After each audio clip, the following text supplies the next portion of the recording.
मैंने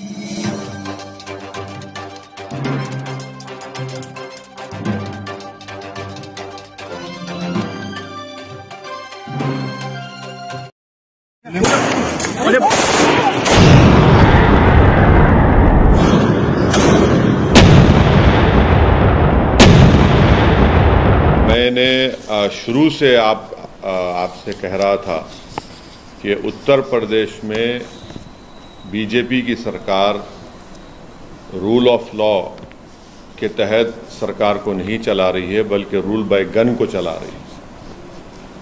और ये पिछले 2017 से जब से बीजेपी की गवर्नमेंट बनी, ये सिलसिला चल रहा है। और हर बार जब कभी भी हम मीडिया से बात करते थे, बल्कि हम अपने भाषण में, अपने स्पीचेस में इस बात को दोहरा रहे थे। मगर अफसोस इस बात का है कि आप लोग सिर्फ ये समझ रहे थे कि हम रेटरिक के तौर पर उसका इस्तेमाल कर रहे हैं। हम आप लोगों को और देश के सामने आंकड़े रखे कि कैसे लोगों को गोली से निशाना बनाया जा रहा है, और जिससे भारत का संविधान में लोगों का यकीन कम होगा, जिससे हमारे कोर्ट्स में, जजेस में, पब्लिक प्रोसिक्यूटर को उनका काम करने की इजाज़त नहीं दी जा रही थी। तो ये हुआ, और हम इसका, मेरे पास अल्फाज नहीं है इसका कंडेम करने के लिए, इसकी मजम्मत करने के लिए। मगर एक बात यकीनी है कि ना सिर्फ भारत के मुसलमान, बल्कि पूरे भारत के वो सिटीजन्स जो रूल ऑफ लॉ पर यकीन करते हैं, जो कोर्ट्स पर यकीन करते हैं, जो संविधान पर यकीन करते हैं, वो आज अपने आप को कल की इस दरिंदगी और बेदर्दी के साथ जिन लोगों को मारा गया, जो जुडिशियल कस्टडी में थे, उन पर कन्विक्शन हो गया था, उनको अदालत से वो जेल से लाया जा रहा था किसी और एक और केस में इंट्रोगेशन करने के बाद। तो उसको आप जुडिशियल कस्टडी भी बोलेंगे, पुलिस कस्टडी बोल सकते हैं। मगर ना सिर्फ मुसलमान, बल्कि हर वो भारत का नागरिक जो अपने आप को, अपने मुल्क पर फख्र करता है इसलिए कि यहाँ पर संविधान है, कोर्ट्स है, उसको इस बात का फ़ख्र है कि पाकिस्तान से एक आतंकवादी आकर भारत के नागरिक को जान लिया था, तो हमने उस पर कोर्ट में केस चलाकर उसको सज़ा दी। आज वो सब लोग कमज़ोर और अपने आप को गैर महफूज समझ रहे हैं। वो अपने आप को कमज़ोर और गैर महफूज समझ रहे हैं। कल का जो मर्डर हुआ है, ये कोल्ड ब्लडेड मर्डर कहते हैं, उसको देखने के बाद हर वो भारत का नागरिक जो भारत के संविधान पर यकीन करता है, भारत की अदालतों पर उसको यकीन है, आज वो अपने आप को कमज़ोर और गैर महफूज समझ रहा है। और ये इसलिए हुआ क्योंकि जो लोग सत्ता की कुर्सियों में बैठे हुए हैं, उनमें राय बराबर भी, जो अंग्रेज़ी का वर्ड है, ना कंपैशन है, ना उनमें ह्यूमैनिटी है, ना उनमें रहम है, ना उनमें इंसानियत है।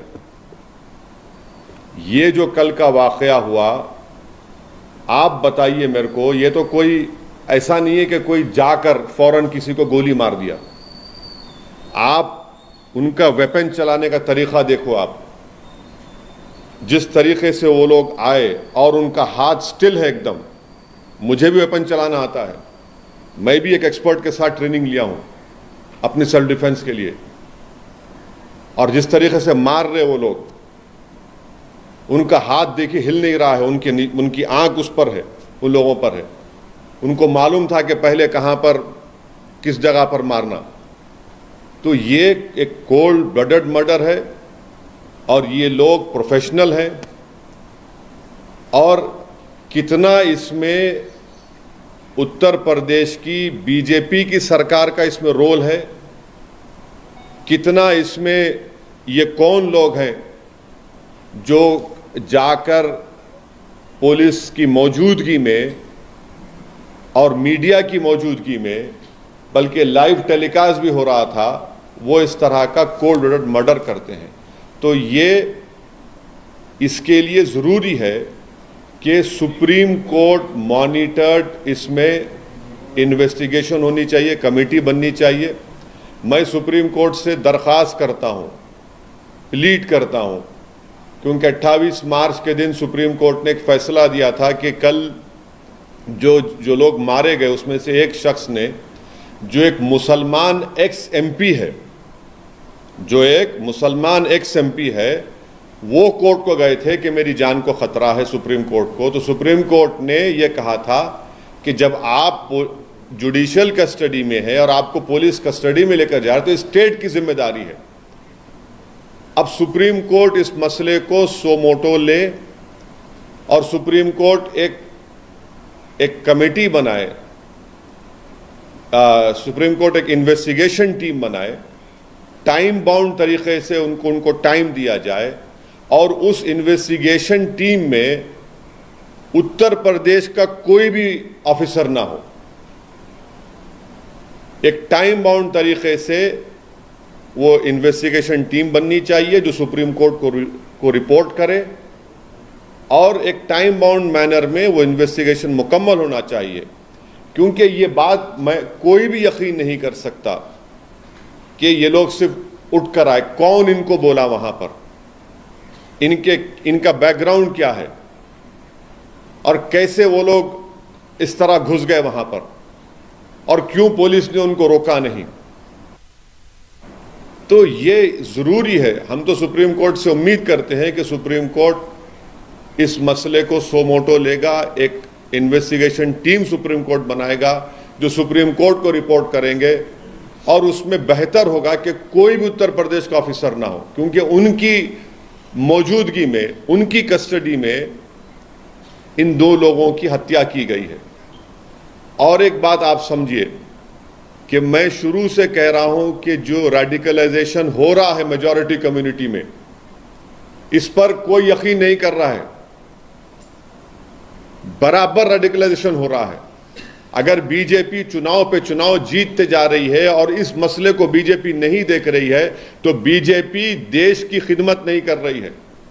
ये कौन है? अगर ये जो कल जो लोग हत्या किए, अगर इनका ताल्लुक उत्तर प्रदेश सरकार से नहीं है, मैं सवाल उठा रहा हूं, मुझे नहीं मालूम है नहीं है, अगर नहीं है तो फिर ये रेडिकलाइज कैसे हुए और इतना वेपन उनके पास कहां से आया? ये कोई कट्टे नहीं थे, एक साथ मारे जा रहे हैं और कहीं पर भी वेपन ब्लॉक नहीं होता उनका हाथ देखिए आप। ये रेडिकलाइज एलिमेंट्स है। अगर ये उत्तर प्रदेश की सरकार से नहीं है तो ये रेडिकलाइज, हाईली रेडिकलाइज है और बीजेपी इसको ब्रश असाइड करती है। नहीं कुछ हो नहीं रहा है। अरे भाई कैसा नहीं हो रहा है? देखो ना ये लोग कौन है। गोली मारकर कौन सा रिलीजियस नारा क्यों लगाते आप? इनको आप आतंकवादी नहीं कहेंगे तो क्या कहेंगे? देशभक्त कहेंगे इनको आप? क्या इनको आप फूल का हार पहनाएंगे ले जाकर ये लोग? और जो लोग टीवी के स्टूडियोज में बैठकर जश्न मना रहे थे एनकाउंटर का, शर्म से डूब मरो तुम लोग वल्चर्स हो। अब खाओ उन लाशों को जो पड़ी हुई वहां पर। आप जश्न मना रहे थे ना एनकाउंटर का, अब देखिए क्या हो रहा है। ये क्यों आप भूल रहे हैं कि आज बीजेपी सत्ता में, कल कोई और होगा तो यही नंगा नाच चलेगा, यही इंसानियत के ऊपर ये बर्बादी होगी। जब क्या करेंगे आप लोग? जश्न मना रहे थे, मनाइए जश्न आज आप। हम यही कह रहे थे कि जश्न मनाओ जब जमहूरियत कामयाब होगी, जश्न मनाओ जब कोर्ट सजा देगा, जश्न मनाओ जब संविधान और मजबूत होगा, लोकतंत्र मजबूत होगा। मगर आप लोग जश्न मना रहे हैं कि हो गया एनकाउंटर। अब देखिए, पहले जब तक लाइव विजुअल्स नहीं आए थे, कई टीवी चैनल चला दिया, एनकाउंटर हो गया उन लोगों का। उसके बाद जैसे ही मीडिया के सामने पिक्चर्स आए कि मीडिया की मौजूदगी में एनकाउंटर हुआ, वो लोग, वो पूरे जो चील कौवे हैं, खामोश बैठ गए। उनको समझ में नहीं आया कि अब कैसा उसका दिफा करें, कैसा उसको जस्टिफाई करें। इसीलिए हम कह रहे हैं कि आप समझिए इस बात को, एनकाउंटर सॉल्यूशन नहीं है, बल्कि मैं आपके जरिए से देश को याद दिलाना चाहता हूं कि यही इस तरह के सिलसिला शुरू हुआ था जब विश्वनाथ प्रताप सिंह के भाई की हत्या हुई थी 89 में। 1989 से सिलसिला चल रहा है जब ये टास्क फोर्स बनाई गई थी। हर किसी को आप मार देंगे गोली, तो फिर कोर्ट किस लिए भाई, अदालत किस लिए? अरे जो लोग जश्न मना रहे हैं, जो लोग एनकाउंटर पर भरोसा करते हैं, अरे भाई तुम सोचते क्यों नहीं हो कि गांधी के कातिल को कोर्ट मिला, इंदिरा गांधी के कातिल को कोर्ट मिला, राजीव गांधी के कातिलों को कोर्ट मिला, बेन सिंह के कातिलों को कोर्ट मिला, और आप एनकाउंटर कर रहे हैं। ये जो कल हत्या हुई है इसकी पूरी जिम्मेदारी उत्तर प्रदेश के मुख्यमंत्री पर आयद होती है।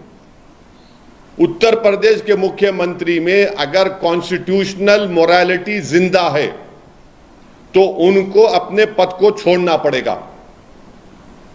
और देश के प्रधानमंत्री से हम यह कहना चाह रहे हैं कि ये सबका साथ, सबका विकास, सबका विश्वास की जो आप बातें करते हैं, मुझे तो याद आ रहा है एक अंग्रेजी का एक है कि प्रधानमंत्री पॉन्टियस पायलट की तरह एक्ट कर रहे हैं। He is acting like a Pontius Pilate. मेरी गाड़ी पर हमला हुआ, मैं जो कल देखा हूं नजारे को, पूरा मुझसे ऐसे हुआ था, पूरा उसी तरह के नारे लगा रहे थे वो लोग, उसी तरह से गोली चला रहे थे। ये अलग बात है कि मेरा टाइम नहीं था उस दिन, मगर हम समझ नहीं रहे हैं। हम खुशी मना रहे हैं कि मरने वाला मुसलमान है तो कोई बात नहीं, मरने वाला कोई और है, पॉलिटिकल अपोनेंट है, कोई बात नहीं। अरे भाई आप मारकर संविधान को, रूल ऑफ लॉ को कमजोर कर रहे हैं। आप हमेशा सत्ता में नहीं रहने वाले हैं, तारीख गवाह है। जब आप सत्ता में नहीं रहेंगे कोई और रहेगा और उसी तरह की शैतानियत कोई करेगा, तो तब आप क्या करेंगे? रोएंगे, पुकारेंगे। तो हम यह डिमांड करते हैं कि ये पूरी जिम्मेदारी उत्तर प्रदेश के मुख्यमंत्री पर आती है, क्योंकि उन्होंने उत्तर प्रदेश की विधानसभा में खड़े होकर कहा था कि मिट्टी में मिला देंगे। देखो आपने ये कहा ना, ये कोई जबान है एक देश के सबसे बड़े प्रदेश के मुख्यमंत्री की, जो बीजेपी के लोग उनको नरेंद्र मोदी के बाद या उनसे पहले प्रधानमंत्री बनाना चाहते हैं। शायद 2024 में बना देंगे या 29 में, नहीं मालूम, या प्रोजेक्ट कर देंगे। ये जबान है, एक मुख्यमंत्री की जबान होती है क्या? बताइए आप। नहीं, एक मिनट सुनिए, मुझे मुकम्मल करने दीजिए। हम डिमांड ये करते हैं कि उत्तर प्रदेश के मुख्यमंत्री इस्तीफा दें। दूसरा में डिमांड करते हैं कि सुप्रीम कोर्ट एक इन्वेस्टिगेशन टीम को बनाए। सुमोटो सुप्रीम कोर्ट लिए हम प्लीड करते सुप्रीम कोर्ट से। ये उसी वक्त रुकेगा जब नहीं रुकेगा, वरना ये चलता रहेगा। तो 4 दिन 5 दिन के बाद फिर शुरू हो जाएगा। और वो इन्वेस्टिगेशन टीम में सुप्रीम कोर्ट उन लोगों को रखे जिनका ताल्लुक उत्तर प्रदेश से ना हो, क्योंकि ऊपर से लेकर नीचे तक इसमें लोग होंगे। कहां से इनको हथियार आया, किसने कहा उनको वहां पर जाओ, किसने उनको इस तरह की बातें कही, ये सब चीजें निकलनी चाहिए, टाइम बाउंड। और दूसरी चीज, संविधान में आर्टिकल 311 है और आर्टिकल 311 के तहत उन तमाम पुलिस ऑफिसर्स को निकालना चाहिए नौकरी से। सस्पेंशन नहीं, बल्कि अंडर संविधान के आर्टिकल 311 के तहत उनको सर्विस से निकालना चाहिए। जब इन्वेस्टिगेशन टीम की रिपोर्ट आ जाएगी टाइम बाउंड मैनर में, सुप्रीम कोर्ट के पास ये एक्स मुस्लिम एक्स एमपी गए थे। सुप्रीम कोर्ट ने कहा कि स्टेट की जिम्मेदारी है, स्टेट ने देखिए क्या क्या हो गया स्टेट के मौजूदगी में। तो ये हमारा डिमांड है और हम उत्तर प्रदेश के बीजेपी की गवर्नमेंट से अपील करते हैं कि जो मुस्लिम एक्स एमपी का हत्या की गई है, उनके 2 बेटे जुवेनाइल होम में, उनको छोड़े आप। आपके पास राइट है उनको छोड़ने का, ताकि वो अपने वालिद के, मरहूम वालिद के तदफीन में शामिल हो सकें। इतना तो आप कर सकते हैं ना। दूसरा 2 तो खैर उसको बेल लेना पड़ेगा, कोर्ट की जाना भी। तो जुवेनाइल होम में है 2 बच्चे, छोड़िए उन लोगों को आप। ये ठीक नहीं हो रहा है। हम बोल रहे हैं बार बार कि ये उत्तर प्रदेश के लिए ठीक नहीं है, देश के लिए ठीक नहीं। आज हर वो भारत का नागरिक, मुसलमान के साथ जो भी भारत पर फख्र करता है, वो अपने आप को कमजोर और गैर महफूज समझ रहा है।